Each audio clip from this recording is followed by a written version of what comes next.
survivors of the shooting and some family members of the victims now are taking legal action. And new lawsuits have been filed against El Paso County officials and the club's owners.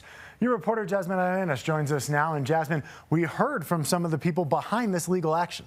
Absolutely. And today's a very sad day for many of these victims, survivors, and families of those who lost loved ones. But we know that the proof is in the pudding, right? The lawsuit seeks accountability, systemic reform, and overall justice. Many still living with the aftermath of the tragedy, emphasizing the need for robust security protocols and enforcement of existing laws to prevent future tragedies. Our lives forever changed on November 19th, 2022. Survivors of the Club Q mass shooting. It's been 2 years since that tragic event, yet the pain and memories remain as vivid as if they were yesterday. Sharing what life is like after tragedy. I struggle with doing things that I once found enjoyable. So this isn't something that simply gets better with time. These survivors and families of loved ones lost stood together, saying they could have been protected. Mr. Hudson has 3 bullets in his body, and they will remain there until the day he dies because it's too dangerous to remove them.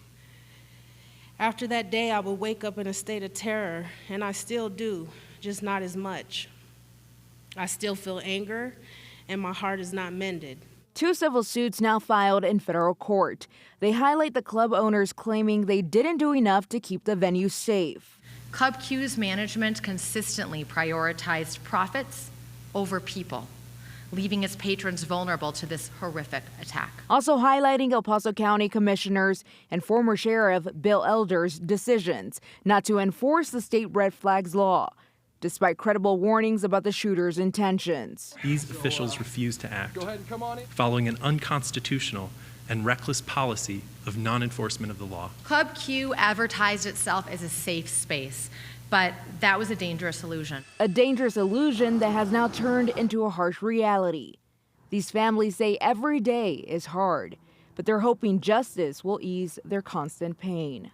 Even though life goes on, the trauma of that night never fully leaves us. Now, late this afternoon, we got a statement from the Club Q owner saying, in part, the accusations against Club Q and myself are false and completely inaccurate and will be rigorously defended. The blame for this tragedy does not lie with those who were impacted, but with Anderson Aldrich, the shooter, and a system that enables easy access to weapons of war. Karen, a really sad story, but of course, these families and these survivors are seeking justice and hope they can get it. We know that you'll stay on it for us. Jasmine, thank you.